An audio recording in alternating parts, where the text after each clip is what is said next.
Listen, this is going to be a long one, so let's skip the small talk. Marvel good, movies getting worse, insert hope for future. You know the drill, pretty people. Let's get right into it. Right, let's do the first award. The first award.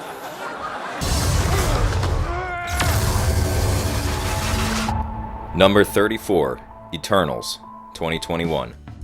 Eternals is the songs of innocence of the MCU. I didn't ask for it, I didn't like it, and now I can't get rid of it. The film is packed to the brim with an incalculable number of quality actors, none of whom are properly utilized, all of whom have prior dynamics and relationships we didn't know about before, making it nearly impossible to be forced to care about any of them now. Eternals is what would happen if the first Avengers movie had come out before Iron Man, Captain America, Thor, and Incredible Hulk. Except worse, because at least those characters were relatively known from the comics.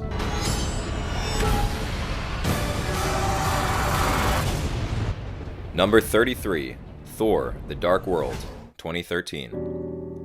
Thor: The Dark World is the black sheep of the Marvel family, and frankly, it's not even that bad. For me, a lot of the positioning on this list comes from singular moments that lessen or heighten these films. This one doesn't have the low lows that some of the other films on this list have, but it also doesn't have many highs. And when you have all the space in the universe to paint with all the colors of the wind, serving your audience up a plate of bland gray slop just feels like an insult. I don't hate this movie, but it's not getting a rewatch without a massive full MCU binge. And I gotta tell you kids, I don't know if I have another one of those in me. When there were 10 movies, 15, even 22, it was fun crazy. Now there's 34. It's just crazy now. Especially when the new additions include my next pick. Number 32, Thor: Love and Thunder, 2022. Some movies end up low on the list because they're not good, and others because my hype was so much higher than the film delivered. In this case, it's both. Both. I'm a big fan of Taika Waititi, and I was not impressed by this follow-up to Ragnarok, which was a top 5 for me at the time. We can talk about all the individual issues, but I'd rather focus on what could have been great. And you want to hear a cardinal sin? Casting one of the best actors of all time and cutting his legs out from under him. A Christian Bale Marvel villain should have been epic, not lackluster.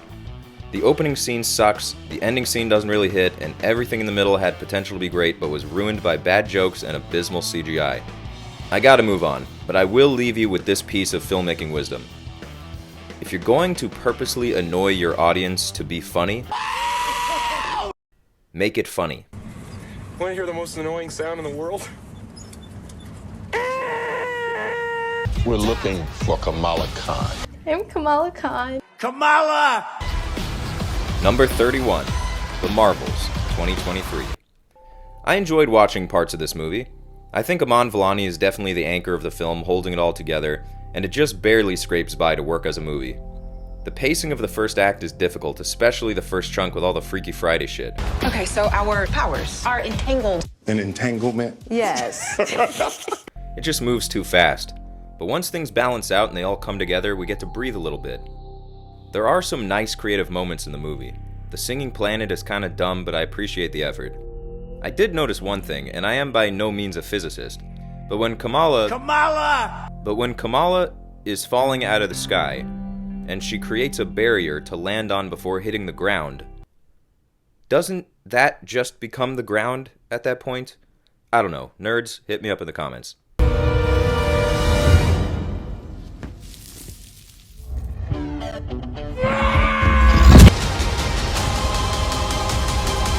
Number 30, Captain Marvel, 2019. Alright, this one isn't great, but it does feel a bit more cohesive than the sequel. Once again, this is not a bad movie. It just isn't nearly as good as it had room to be. Brie Larson gets a lot of hate from people who've never seen Room. I did not hit her. It's not true. It's bullshit. I did not hit her. I did not. Oh, hi, Mark. No, not The Room. Room is a movie written by a writer who knows how to make a character relatable, likable, and engaging on the screen. Your parents got divorced when you were 7. Was that your fault? Guess why? They named their daughter after a f***ing piece of cheese. Oh, also, Last time I trusted someone, I lost an eye. Those bad guys still in there somewhere. Oh, mother! it's a f***ing cat. Are you kidding me? That knocks this one down 5 rungs on its own. The Invasion of the Body Snatcher stuff is always fun, but they could have done it so much better, and that, my friends, is a cardinal sin. Batman. Number 29, Ant-Man, Quantumania, 2023. Man, I was excited for this movie. Like Love and Thunder, I had high hopes, and the trailer hyped me up to an 11.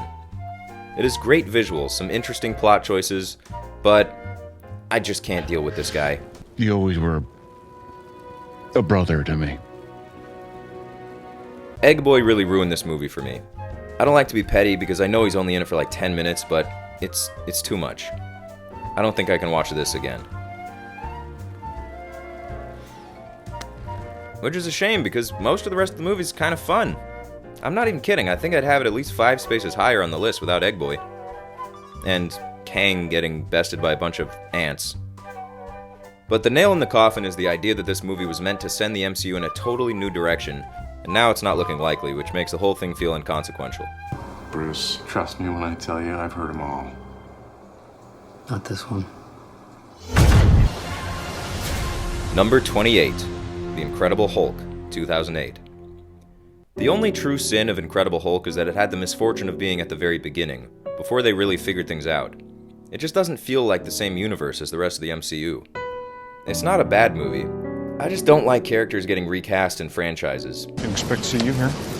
Look, it's me. I'm here to deal with it. And clearly we're going with Ruffalo here, so I kinda just left this one behind as far as the MCU goes. Still, it has its moments, and it's a decent adaptation of the Hulk story. Norton does a fine job with it, even though I never really buy him as Bruce Banner. He just doesn't seem like a guy with a split personality.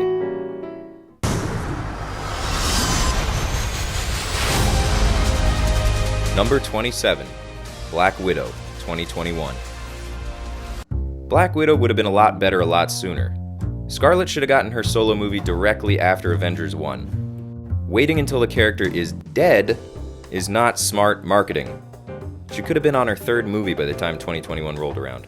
First one is an origin story, second one Black Widow and Hawkeye in Budapest, then number 3, get a new director and go crazy, blow up the format, get a 4th movie greenlit, go too far this time and f*** it up. It's a simple formula, guy. The movie was decent, but not very memorable, and being boring is the biggest sin of all. I bet the board is spelled B-O-R-E-D. I like the cast, I like the characters, little too by the book, little too cliche, completely unmemorable villain, but we're slowly making our way into I would watch it again territory. Hey, what'd I miss? We were just tiny! Number 26, Ant-Man and the Wasp, 2018. This is a decent sequel to the first film. I like the subversion of the conflict-prone father-stepfather relationship we saw in the first movie. Now everyone's almost too friendly. Very wholesome, good stuff. However, the film takes a step too far in that direction when it comes to the villains of the movie. Lightening everyone up makes for an easier first watch, but removes any desire for a second. And that's my theory for what happened here. How'd you do it, Scott? Do what? The card trick? I can't really point to anything specifically that I didn't like in this movie, but it doesn't have the same excitement of the original. And coming on the heels of Infinity War, it just felt a little soft. And setting up Goliath without ever showing him in action is a dick move. I was partners with Hank on a project called Goliath. How big did you get? That's what she said! Great post-credit sequence, though. Guys! Okay, seriously, don't joke around. Bring me up, let's go! Guys! Number 25, Thor, 2011. Kenneth Branagh is a great director, and Thor 2011 is a very solid film, if not kinda bland at parts. I like Thor, I like Loki, I like the classic brother dynamic, I love Anthony Hopkins, and Natalie Portman ain't bad either.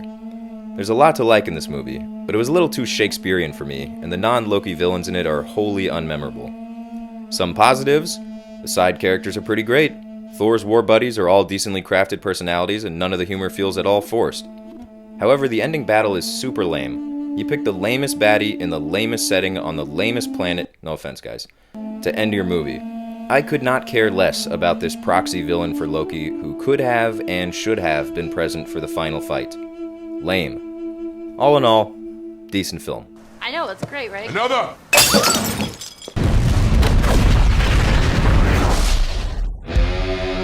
Number 24, Iron Man 2, 2010. Alright, is this a better movie than Thor? No, it is not, but I saw it in theaters with my boy David, so nostalgia beats out screenwriting in this case. This might be the single line I've quoted most from the entire MCU. Hey. Yes. I want my board. I want my board. Mickey Rourke is insane, as usual, this time in the role of Whiplash, which is what the pacing of this film gave me. But it has some dope Iron Man suit-ups, and the racetrack fight is pretty great.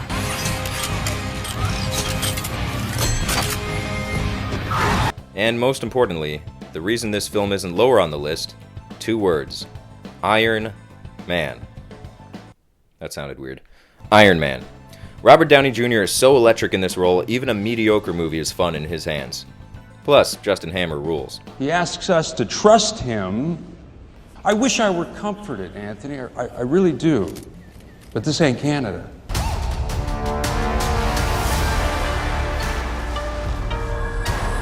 Number 23, Shang-Chi, 2021. Shang-Chi is a welcome change from the previous 86 Marvel movies. By this point, we'd explored action, adventure, sci-fi, war, ancient mythology, Afrofuturism, and girls. Now it's time for a new subgenre. A superhero martial arts movie featuring Michelle Yeoh. Shut up and take my money! The action sequences are some of the best in the MCU, some of the best in the genre in recent memory. But if you go any further back, you get Jackie Chan, who embarrasses every last one of these CG scaling stunt performers. I thought Simu Liu did a really good job in the role. I liked the idea of fixing the Mandarin from the colossal fuck-up of Iron Man 3, but I thought some of the elements of the third act were a little too out there, and that knocks it down a few notches for me. Overall, a very entertaining movie, and a solid middling addition to the catalog. And speak of the devil... Yo, listen up, here's the story about a little guy that lives in a... Number 22, Iron Man 3, 2013. I cannot tell you how pumped I was sitting down in the theater for the third installment of my favorite Marvel character's next movie, and his first since the mind-blowing events of the recent Avengers film. When I'm Blue by Eiffel 65 queued up over the Marvel logo, I said to myself, "Self, now here is a director with balls." Here it comes. 3, 4. Shut up. Shane Black f***ing rules. He made The Nice Guys, he made Kiss Kiss Bang Bang, and he wrote Lethal Weapon, so I knew it was going to be good. Until it wasn't. This is the Mandarin? I know, it's embarrassing. Hi, Trevor Slash. Of course, the movie is set at Christmas, as all good Shane Black movies are, and a lot of the film is a lot of fun. My personal favorite moment is the surrendering henchman bit. Honestly, I hate working here. They are so weird. So, just a quick recap. Shane Black vibes, thumbs up. Dumb Mandarin subversion, thumbs down. Tony Stark dealing with inner turmoil instead of another cardboard cutout antagonist, good. Revenge of the Nerd style, you were mean to me and now you're gonna pay villain trope, bad. And already mastered in The Incredibles. All in all, it was a good Tony Stark movie, and generally worthy of a rewatch around the holidays. 5, 4, 3. Told you. And speaking of fun movies that got a lot of hate at the time, No strings on me. Number 21, Avengers Age of Ultron, 2015. This is a decent one-off adventure. It's a smart way to one-up the somewhat contained alien threat of the first one without being repetitious or going too big. AI is a great choice for a villain, and James Spader was a great choice for Ultron, even if they gave him way too much humanity. Nobody has to break anything. Clearly, you've never made an omelet. You beat me by 1 second. Lots of fun, memorable moments all across this movie. So I take the tank, fly it right up to the General's palace, drop it at his feet. I'm like, boom, you looking for this? There are some lulls too, but it's actually when they slow it down that it becomes a worthy sequel. Are you even pulling? Are you on my team? Just represent, pull. All right, let's go. The hammer contest is one of the best scenes in the bunch.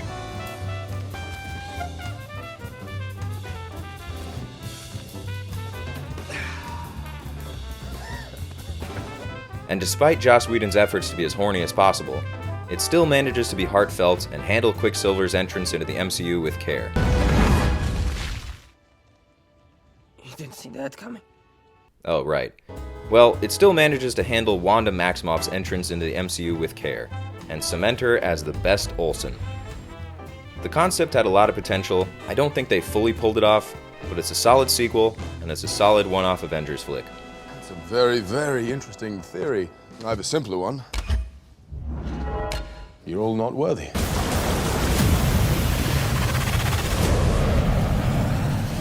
Number 20, Spider-Man: Far From Home, 2019.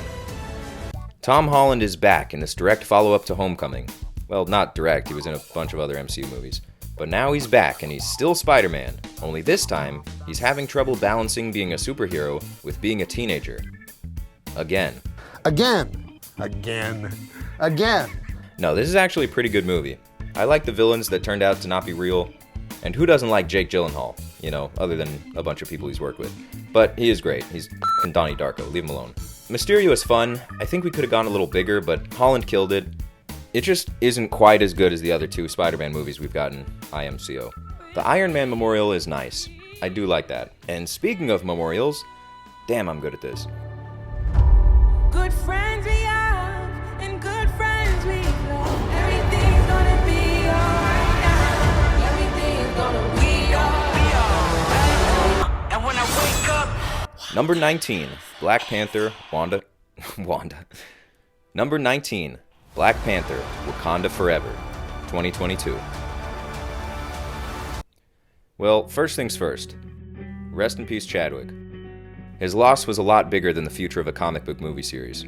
But the fans deserve their sequel, so even though the script that will never be had already been finished, Ryan Coogler chose to start again.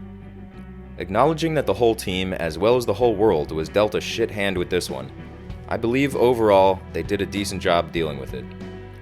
The film is a little muddled, definitely not better than the first, but the beautiful visuals, great music, fantastic performances, and exciting set pieces make it an overall enjoyable watch. Smitty, I got a situation out here.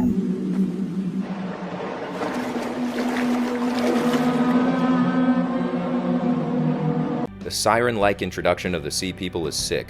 The street battles are well plotted. I think Shuri did as good a job as she could have to take on the mantle and step into those massive shoes. What are those? Tenoch Huerta held his own as Namor, and the supporting cast remaining from the first movie all acted their hearts out, making it a worthy sequel to the worldwide phenomenon. And speaking of sequels that stray from the original, up next we have another recent example of just that. Some love it, some hate it. I'm too big a fan of the director to stick it any lower. Ladies and gentlemen, number 18.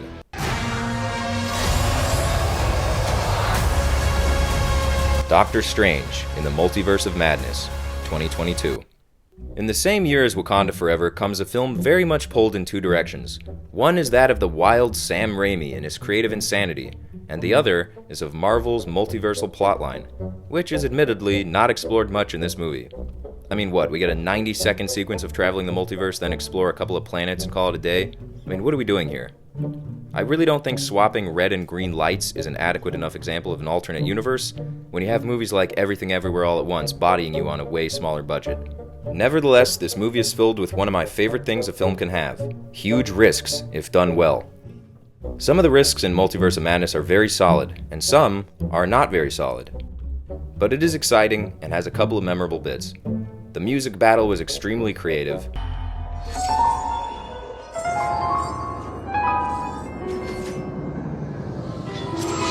And the overall dark energy used in the Wanda scenes and the evil Doctor Strange sequence worked very well for me.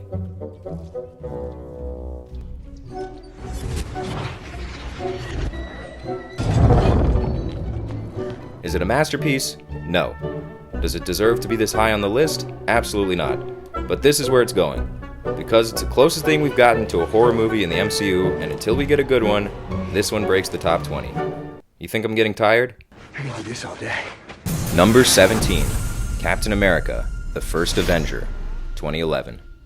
It's by the book, perhaps to its own detriment, but despite its overabundance in military film cliches, performances by the likes of Chris Evans and Tommy Lee Jones really make up for it, and the entire supporting cast is great too. Not a ton of risks, but hey, it's higher on the list than Multiverse of Madness, so what does that tell you? Red Skull, played by the great and powerful Hugo Weaving, gets a pass for this boring villain, having already proved himself behind a cooler mask. The George Lopez syndrome special effects that shrink Chris Evans down to be a weird skinny guy with a big head work well enough, but once that uncanny valley shit is out of the way, the movie feels pretty grounded. He's a great character, played by a great actor, directed by a talented director in Joe Johnston, who you may know from such films as Honey, I Shrunk the Kids, Jumanji, and Jurassic Park 3. Alan! but this might be his most memorable moment. You gonna be okay? Yeah, I had a date. Number 16, Doctor Strange, 2016. Hey, 16 and 16. It's like Andrew Tate's girlfriends. Similarly to the Captain America origin story, Doctor Strange gets the old cliché treatment with a predictable character arc that lines up mathematically with the plot. It's all well and good, but things really heat up when he becomes a wizard. You're a wizard, Harry. I mentioned before that some movies that I otherwise liked can get knocked down by a lame moment or a shitty ending. Well, the opposite can happen too. Doctor Strange is a little too by the book for me overall, but the ending was like extra credit on a difficult test. Instead of yet another hand-to-hand, power-to-power combat big boss battle, which we'd already seen 93 times by that point, this time we get brains instead of brawn. Dormammu! I've come to bargain! Dormammu! Dormammu! Dormammu! The Dormammu sequence is a clever subversion of a normal climactic battle. And admittedly, the whole movie is pretty good. But if you want to get strange, let's get strange. Number 15, Ant-Man, 2015. Okay, this is just getting weird. I saw this one in theaters with my dad. We were very hyped to see how Marvel was going to pull this one off.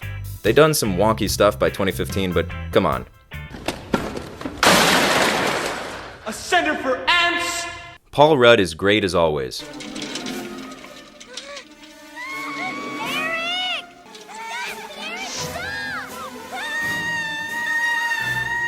Oh, sorry, that was the wrong clip.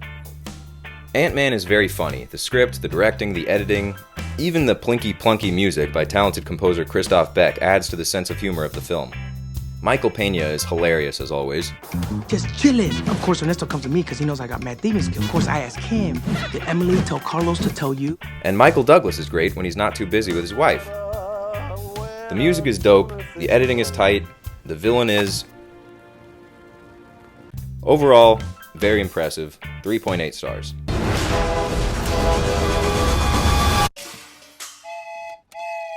Alright gang, it's time to get funky. This may ruffle a few feathers, but I don't care. This is my list, and if you don't like it, subscribe anyway, and leave mean comments. He has risen, baby girl. And I don't want the world to see me. Number 14, Deadpool and Wolverine, 2024. It may not be the best Deadpool movie, it may not be the best Wolverine movie, but fuck all the internet haters. This movie was far from perfect, but it was fun as hell. And I will hear no slander on my boy Sean Levy, director of the classic American comedy, Big Fat Liar.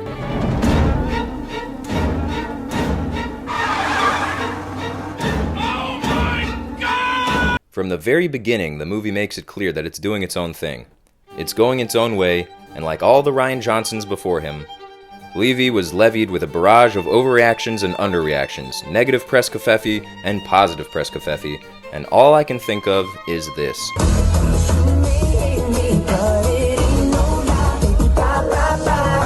It's a fun movie. I had fun watching it. It was fun. Quit complaining. No, I'm kidding. Keep complaining. It's the American way. Number 13, Spider-Man: Homecoming, 2017. Well, it was finally here.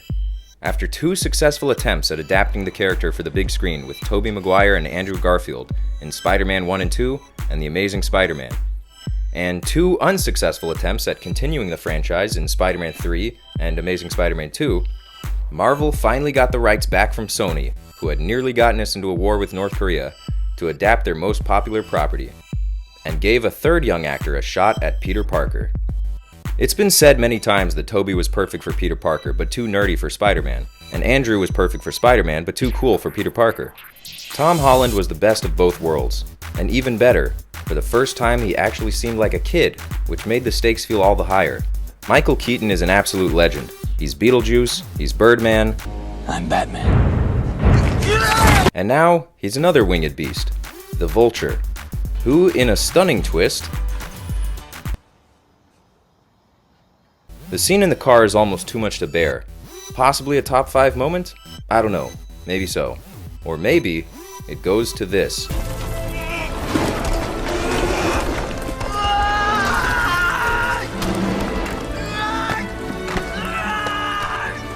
Otherwise, great soundtrack, hot Aunt May, perfect ending.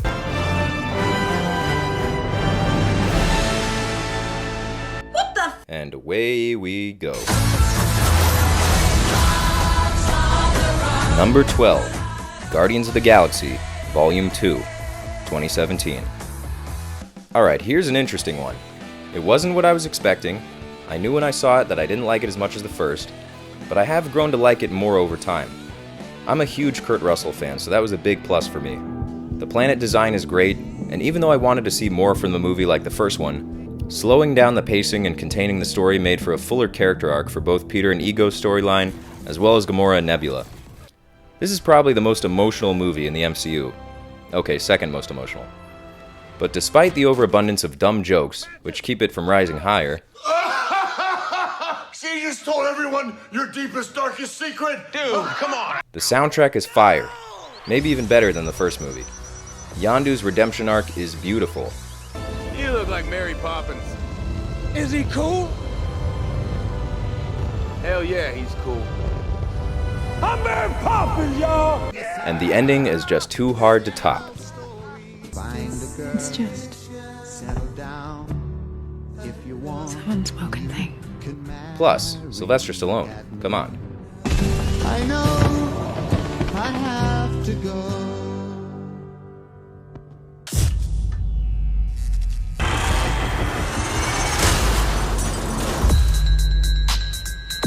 Number 11, Black Panther, 2018. Black Panther suffers from the same problem as Thor Love and Thunder and Quantumania. The trailer was just too damn good. I understand that film editors and trailer editors are different people, and trailer music often isn't in the movie. But man was I hyped for Run the Jewels. The movie was great, truly iconic. Chadwick Boseman is a true star. He's a real-life superhero. He will forever be an icon of film history, having successfully played not only an icon of sports history, not only an icon of political history, not only an icon of music history, but the definitive black superhero for an entire global generation. The entire cast was phenomenal, from the legendary and demonically youthful Angela Bassett to the breakout comedic star Letitia Wright. Newer faces like Winston Duke, Lupita Nyong'o, and Daniel Kaluuya, who have gone on to be stars of their own in various Jordan Peele movies. And of course, stellar supporting performances from the always brilliant Denai Guerrera, Andy Serkis, Martin Freeman, Sterling K. Brown, and last but not least, the great Forrest Whitaker.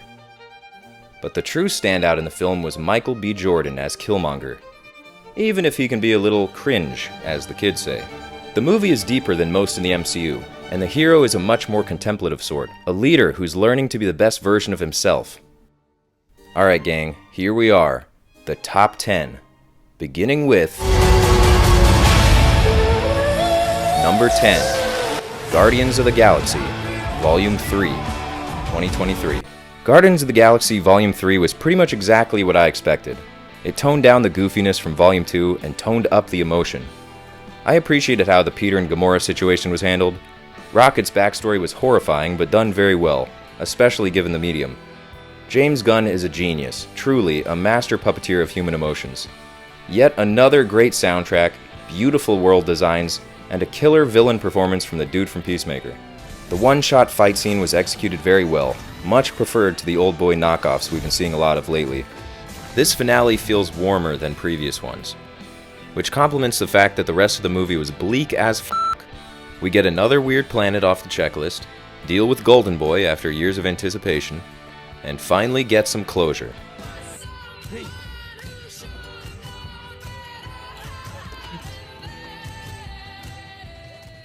But when it comes to big returns in the MCU, nothing tops this. Hello, Peter. Number 6, Spider-Man, No Way Home, 2021. Boy, oh boy, where do we begin? This movie is not without flaws. That's the only reason it's not even higher on the list. The way the whole thing starts off is goofy, wacky, dum-dum shit. Why would Doctor Strange allow any of this? The scene is shit, and the first act is duller than the color in Deadpool 3. But after that... No, it's okay, I'm a nice guy. The Sam Raimi Spider-Man movies were phenomenal for the time, and Spider-Man 2 might still be the best comic book movie ever made. Andrew Garfield redeeming his run in the Amazing Spider-Man series is a top 10 MCU moment.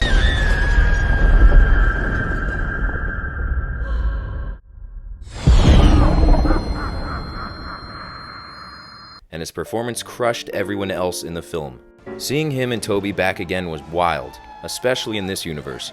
Not to mention the Green Goblin played by Willem Dafoe, who scared the shit out of me when I saw the first Spider-Man in 2002. It's okay! Doc Ock was a large part of my childhood. I used to play the Spider-Man Game Boy game all the time, and he'd kick my ass 8 times over. The movie definitely could have been a lot better, but it ended on a mature note, and I'm definitely curious to see where they take the character next based on how they left things. Okay, enough of that. Let's rock and roll. Oh, come on. Number 8. Thor Ragnarok, 2018. I love Taika Waititi since What We Do in the Shadows, and nobody can make me hate him, no matter how many bombs. You're a cool guy, but you're not pulling your weight in the flat. Oh, I'm glad to hear that I'm cool. No, that's not the point, though. Yeah, You're missing no, I the know. point. I know. The use of Led Zeppelin in a Thor movie is enough to give it top 10 status alone. The visuals all across the movie are mesmerizing. Jeff Goldblum is made for this universe, and he fits the character like a glove. Tessa Thompson was a welcome addition as the badass drunk Valkyrie. Loki and Thor's relationship has never been more fun. Get help! Please! My brother's dying! Get help! Help him! And of course, this movie boasts one of the best reveals in the entire MCU. Yes! We know each other! He's a friend from work! Hela could have been a lot better, especially given the actor, but it didn't detract from the movie for me, even though I hate that they played this part twice. Tell me, brother, what were you the god of again? Still, I forget pretty quickly.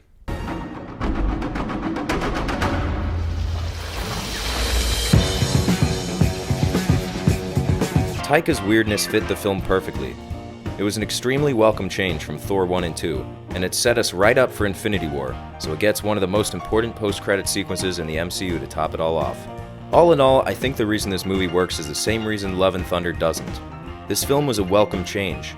Cranking the crazy up to 11 for the sequel was a mistake. But remember, when you're a vampire, you become very sexy.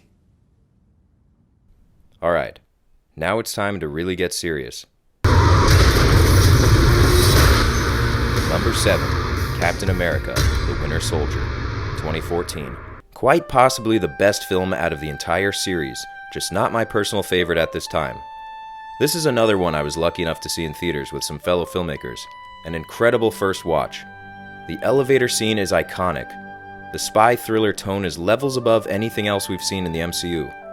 Chris Evans gives his best performance yet, and Samuel L. Jackson is the coolest we've seen him in universe before the whole catastrophe. It's a great sequel in that it not only works well on its own, but it also makes the first movie even better by addition. It's paced perfectly, packed with great moments like... On your left. On my left. Got it. Don't say it. Don't you say it. On your left. Come on! Sam Wilson is a seamless addition to the MCU, and Clarence is perfectly cast. And Robert Redford brings class and respectability to the film as Alexander Pierce. The surprise return of Bucky is handled very well, and they managed to get some nice beats in there between the two boys despite a wall of Manchurian Candidate mind control keeping them apart.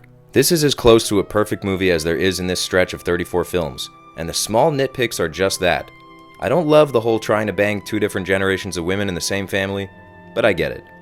This is definitely the most grounded film in the series.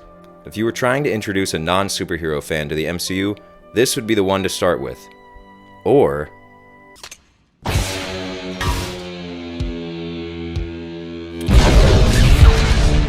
Number 6, Iron Man, 2008. The one that started it all. I was so excited for this movie in 9th grade. Yeah, I know.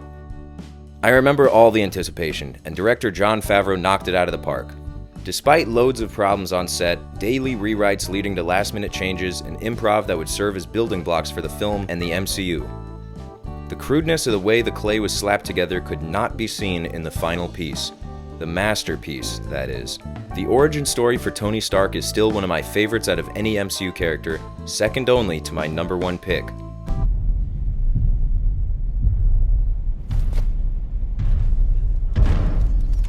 The suit-up scenes are sick, the comedy was great, helmed by the brilliant Robert Downey Jr., who exploded back onto the Hollywood scene as a result of his work in this movie. Tell me, do you plan to run any pictures of all the millions that we've saved by advancing medical technology or kept from starvation with our telecrops? You're never going to get me in the sack with that attitude. But it wasn't just the actor. This was a respectable film, not just another kid-friendly comic book movie. What's going on here? Let's face it, this is not the worst thing you've caught me doing. It was bold, it was fresh, the characters felt real, and it changed the game for superhero movies that usually revolved around secret identities. Truth is,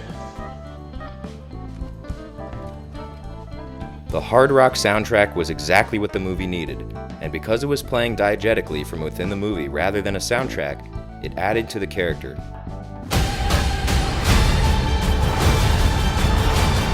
Number 5, Captain America: Civil War, 2016.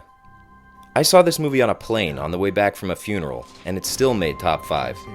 This is where the Russo brothers cemented themselves as the GOATs of the MCU. No, the introduction to Spider-Man was incredibly exciting. On the roof! Hey everyone. The matchups and team-ups all made logical sense and were clearly very well thought out. You understand both sides of the battle and why each protagonist has chosen his side. I think it's a perfect example of a well-executed character arc spanning across multiple movies.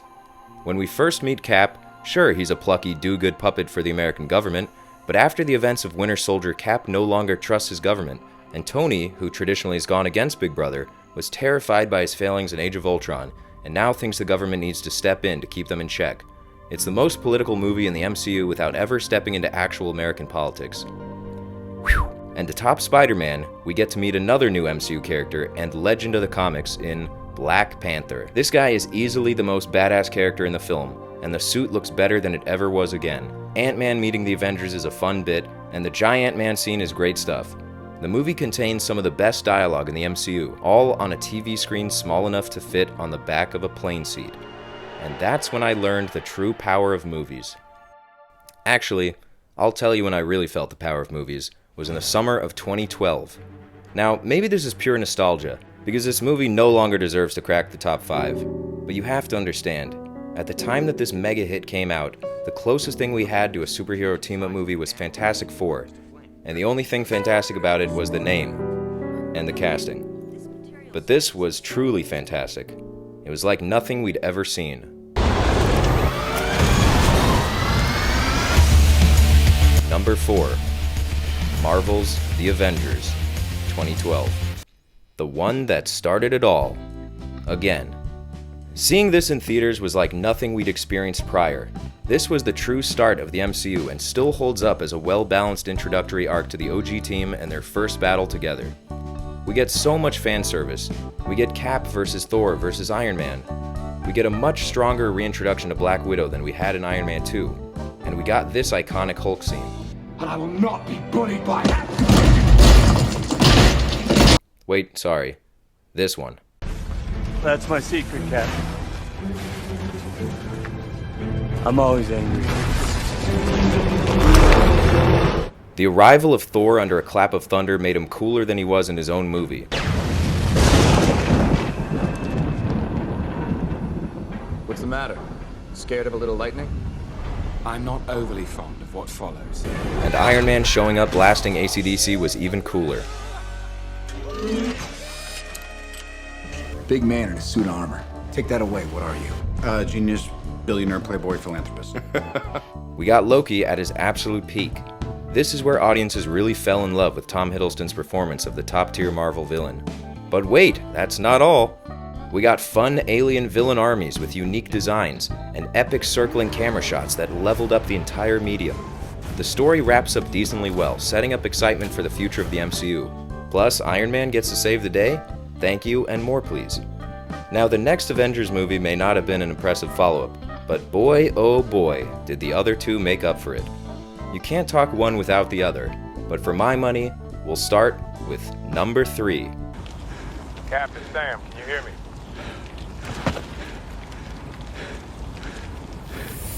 On your left.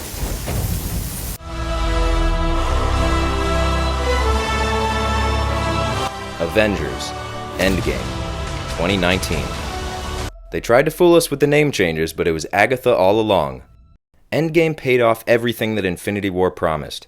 It paid off what every movie before it promised. It may not have the earth-shattering conclusion that its predecessor had, but it does have this.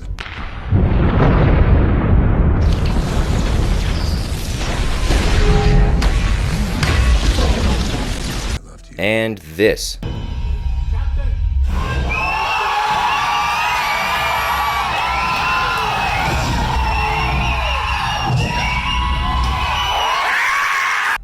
And this. Avengers! Assemble. The big moments are great, and the quiet moments are too, like Tony getting closure with his dad. And of course, spoiler alert,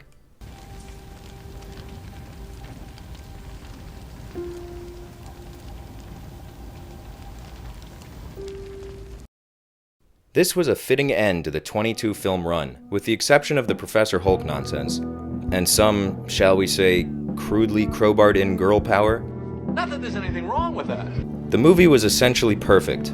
The time travel aspect works, and nobody tried to bang their mother.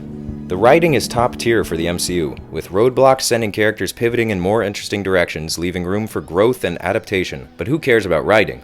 Look at these dope new suits.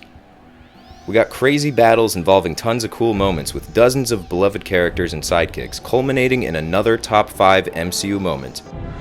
I am inevitable. That almost didn't happen until the idea came up in the edit, and a reshoot was called to capture a perfect moment of full circle catharsis.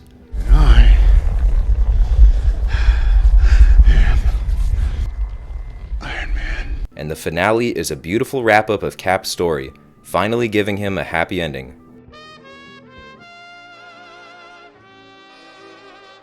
But here's the thing about life. You don't always get a happy ending. Sometimes, you get something better. Dread it. Run from it. Destiny still arrives.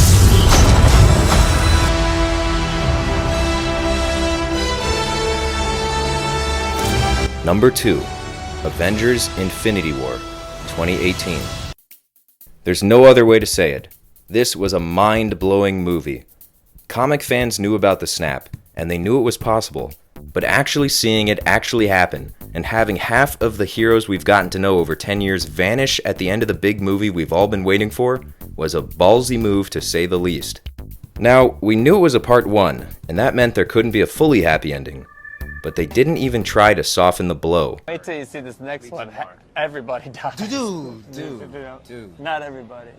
No. Is that? No. Hey, whatever. Can we rewind that part? Yeah. And not just smaller characters, some of the biggest. The final shot on Thanos sealed it. This wasn't the Avengers movie. It was his. But that wasn't the only big moment of the film.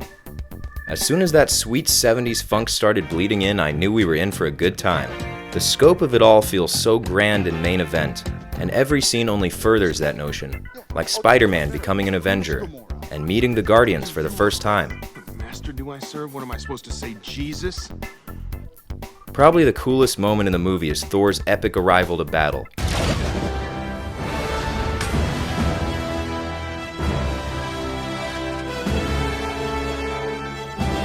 This was the best his character had ever been portrayed. Gritty, depressed, having lost everything and everyone, but with more power than we've ever seen. And as if the Chris Pratt RDJ meet and greet wasn't enough, Iron Man and Doctor Strange might be even better. The fight against Thanos off-Earth is definitely more interesting than the one in Wakanda, but both were done well, and showcased Thanos' capabilities in creative ways. I love Squidward, I love the alien dogs. There's a lot of great moments in Infinity War, but it's the ending that sets it in stone. This shit is no joke. It felt different than any other ending in the entire 20-plus film span. It felt like art? Now, if you know anything about me, or have been listening for the last 40 minutes, you know I appreciate a big swing. And if that bat hits the ball and knocks it out of the park, I appreciate it all the more. It may not be the most critically received of the bunch, and it may not have the same level of grand spectacle, but I don't care. It's my favorite. Number 1. Guardians of the Galaxy, 2014. The opening scene sold me immediately, faster than any opening scene in the rest of the MCU. Peter's backstory hits harder and stronger and cooler than anyone else. A human child kidnapped from Earth, raised by alien criminals, teamed up with other criminals to turn into superheroes and save the galaxy. And we go straight from the opening to this.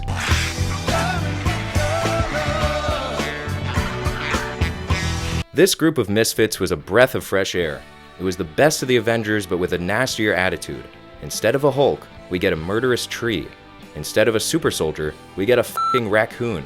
The jailbreak scene is a top 5 Marvel moment for me. The music by Tyler Bates is completely top tier. The character design, sense of humor, and heart of the script make it stand out amongst the other 33 films. Groot's sacrifice is one of the most beautiful moments in the series. We are And the finale is perfect, combining the heart, visuals, and music to be another top 5 MCU moment.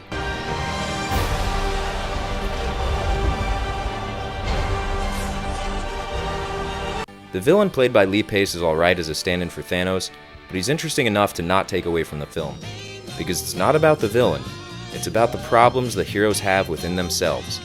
And that is good screenwriting. Thanks for watching. Subscribe for more content like this, and let me know your favorite MCU film in the comments.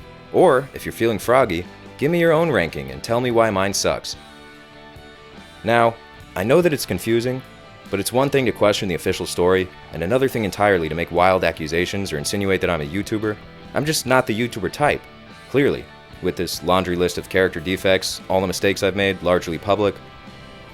The truth is, I am Iron Man.